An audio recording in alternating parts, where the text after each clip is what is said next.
Ce jour dédié pour l'élévation de l'âme, les Neshama de Shimon ben Zara, son levracha de mémoire béni. Alors on est Parashat Vaïtranan, et comme d'habitude, Bineder, donc l'explication du Or HaChaim Akadosh, Rabbi Chaim ben Attar Zatzal, sur le verset Ebrana vers Et Haaretz Hatova Asher Be'ever Yarden. Ebrana, que je passe, s'il te plaît, donc Moshe Rabbeinu implore Hachem de pouvoir rentrer en terre d'Israël, hélas Dieu refuse. Et donc la Torah, Moshe raconte comment il a supplié Hachem. Alors il lui dit, Ebrana, que je puisse passer, na, s'il te plaît, vers et Haaretz Hatova, et je verrai la bonne terre, Asher Be'ever Yarden, qui est l'autre côté du Jourdain. Alors Chaim Akadosh pose la question, d'abord, pourquoi c'est marqué Ebrana, que je puisse passer, s'il te plaît. Nous on aurait dit, il est poli, quoi. C'est une demande, il demande s'il te plaît. Et en fait, la réponse est la suivante.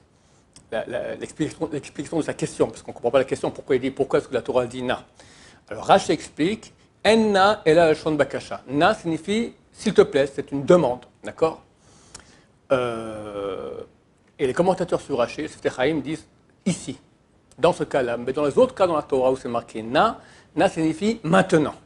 Et il semblerait que le Chaim Kadosh pose la question comme ça. Pourquoi est-ce que Moshe Rabbeinu dit que je puisse passer, pas s'il te plaît, comme on a compris avec Rashi, mais que je puisse passer maintenant. Qu'est-ce quoi cette urgence de passer maintenant?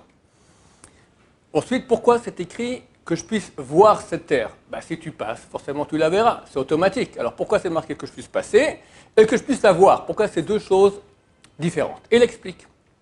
Pourquoi Dieu pourrait-il refuser à Moshe Rabbeinu de passer en terre d'Israël? Pour deux raisons. Un, parce qu'il est écrit que la royauté une royauté ne peut pas empiéter sur la royauté prochaine, ne serait-ce que d'un cheveu. Ta royauté, Moshe Rabbeinu, s'arrête. Elle commence maintenant celle de Yoshua. Et tu ne peux pas maintenant continuer. Si tu rentres en terre d'Israël, tu continues à être le roi, etc. Et tu empiètes sur la royauté de Yoshua. Or, il est écrit qu'une royauté ne peut pas empiéter sur une autre, même ne serait-ce que d'un cheveu. Deuxième raison, c'est marqué au début du parashat Pekudei, Hel Pekudei HaMishkan, Mishkan HaEdut. Donc il y a deux fois le mot Mishkan. Hel Pekudei HaMishkan, Mishkan HaEdut. Mishkan c'est le sanctuaire, mais ça vient de la racine en hébreu aussi Mashkon. Mashkon c'est un gage. Les sages d'Israël ont dit que les deux temples d'Israël, Mishkan, deux fois c'est marqué, ont été un gage pour la survivance du peuple d'Israël. Si Moshe Rabbeinu rentrait en terre d'Israël, alors le temple qu'il aurait construit aurait été un temple éternel. Et Dieu, dans sa colère qu'il avait contre le peuple d'Israël qui s'est mal comporté, aurait, chassé Shalom, exterminé le peuple d'Israël. Alors Dieu empêche Moshe Rabbeinu de rentrer. Comme ça, les temples qui vont être construits seront des temples qui sont temporaires, pourront être détruits. Et à ce titre, donc, le peuple d'Israël pourra continuer à survivre. C'est-à-dire pour cela que on a un Mizmor Tehilim, Mizmor le Asaf, Elohim ba'u goyim ben achalatecha. Mizmor, chant à Asaf, Dieu, les goïms sont rentrés dans ton territoire, au temple. Et on dit un Mizmor, c'est un chant de joie, c'est une allégresse, d'accord? La Gemara dit, on aurait dû dire Kina. Le Midrash dit, on aurait dû dire Kina, lamentation. Les goïms sont rentrés, ils ont détruit ton temple. Pourquoi est-ce que joie? Parce que grâce au fait que Dieu a fait passer sa colère dans des pierres et dans du bois, ainsi le peuple d'Israël a pu survivre. Donc ce serait une joie. C'est très triste que le temple ait été détruit, mais néanmoins ça fait que nous aujourd'hui on est encore vivants. Sinon le temple serait resté et nous on aurait été absents. Donc pour que Moshe Rabbeinu ne rentre pas en terre d'Israël, ne soit pas l'auteur du temple qui sera éternel, donc Dieu l'empêche. À cela répond Moshe, Ebrana vers que je passe. Ça veut dire je vais passer pas en tant que roi. Moi, Yoshua, je laisse tout son voilà. Ebrana, il dit maintenant Ebra, ça veut dire Ebra, je passe maintenant. C'est un, je passe en Israël, deux, je passe de ma royauté, je quitte ma royauté, terminé, je ne suis plus roi, je donne tout à Yoshua. Et je passe en 12 comme ça, pas en tant que roi, en tant que passant. Je passe en tant que passant en terre d'Israël. Vers et je verrai, juste, je ne vais pas aller construire le temple, je vais juste voir un peu, hop, et je ressors. D'accord? Comme ça, Dieu, tu peux me laisser passer. Ça, c'est l'explication de Zohar Kadosh, première explication. Deuxième, Moshe Rabbeinu est un prophète. Il sait très bien que, comme c'est marqué dans le Zohar, que le libérateur que nous attendons, le Mashiach, c'est lui-même, c'est Moshe. Le Zohar donne un signe à cela. Le roi Salomon a écrit dans Kohelet, Ma Shehaya Hu Shehiye. Ce qu'il y a eu, c'est ce qu'il y aura. Et si on prend les initiales de Ma Shehaya Hu Shehiye, ce sont les initiales de Moshe. Ma Shehaya Hu Moshe. Ce qu'il y a eu, Moshe, ce qu'il y aura, Moshe aussi. C'est lui qui vient nous sauver dans Hashem très très bientôt, on espère, c'est l'histoire de quelques jours avec l'aide de Dieu. Maximum, Bezrat Hashem. Alors Moshe dit à Hachem, Brana, que je passe maintenant. Je sais que je dois passer là dans quelques milliers d'années, c'est moi, c'est bon, ok. Mais quand même, laisse-moi passer juste encore un peu maintenant. Je veux juste un peu voir la terre et ressortir.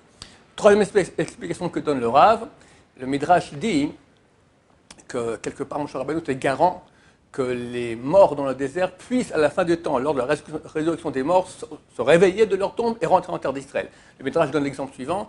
Il dit, quelqu'un a perdu, son porte-monnaie s'est ouvert, toutes les pièces sont tombées par terre. Il faisait obscur. Alors il voulait quelqu'un qui ait une torche qui puisse venir voir. Alors il dit, si j'ai perdu comme ça quelques petites pièces, personne ne passera, ils n'ont pas de temps à perdre. Qu'est-ce qu'il a pris? Il a pris une pièce d'or qu'il a eu et l'a jetée par terre aussi. Il dit, une pièce d'or, c'est une fortune, j'ai perdu une pièce d'or. Alors les gens viennent avec une torche. Hop, il retrouve la pièce d'or, il dit, bon, c'est déjà là, 2 secondes, je prends encore les autres pièces que j'ai ici aussi. De même, Moshe, c'est la pièce d'or. S'il est absent, alors on va laisser tous les morts du désert dans le désert, ils ne vont jamais se lever. Moshe Rabbeinu doit ressortir d'Israël, enfin ne pas rentrer, être enterré là-bas dans le désert, comme ça, à la résurrection des morts, quand il vient pour nous sauver, il réveille aussi la génération du désert et vont entrer avec nous. Donc c'est pour ça que Moshe demande ici, Brana, que je rentre juste maintenant, juste passer, en tant que passant, je passe vite, je vais juste voir un peu, hop, je vois et je ressors pour garantir que la génération du désert se lèvera à la fin des temps. Et dernière explication que donne le Rav, il dit, il est connu que celui qui fait 4 pas en terre d'Israël, alors il a part au Olam Haba, il a part au monde à venir. Moshe Rabbeinu certainement avait part au monde à venir, mais il y a des qualités de Israël qu'on ne peut pas avoir autrement qu'en rentrant en terre d'Israël. Donc il dit, laisse-moi passer maintenant, pas dans 3000 ans. En attendant, je vais m'attendre 3300 ans au Olam Haba, ok, mais il me manque une partie, je la veux déjà pour maintenant. Laisse-moi rentrer maintenant en terre d'Israël. Comme ça déjà, même je ressors, mais par le fait que je sois rentré, déjà j'aurai une part supplémentaire au Olam Haba que je ne pourrais pas avoir autrement jusqu'à la fin des temps lorsque je pourrai venir en tant que Mashiach. Que Dieu nous aide, que Bezrat Hashem, qu'on puisse voir bientôt Moshe Rabbeinu revenir nous sauver, le grand rédempteur que nous attendons, et que Bezrat Hashem, qu'on puisse profiter de la sainteté authentique de la terre d'Israël pour avoir une belle place dans Olam Haba. C'est le chidouche que j'ai préparé pour vous cette semaine du Orem Kadosh, puis après j'ai vu un chidouche encore plus beau que celui-là dans la suite. Alors je me suis dit, quand même, qu'est-ce que je fais? Après je me suis dit, je vais faire les deux. Alors c'est le premier. Le deuxième, dans un cours que je vais faire dans quelques secondes, dans un autre cours qui sera publié un peu plus tard. Baruch Adonai, l'Olam, Amen va Amen.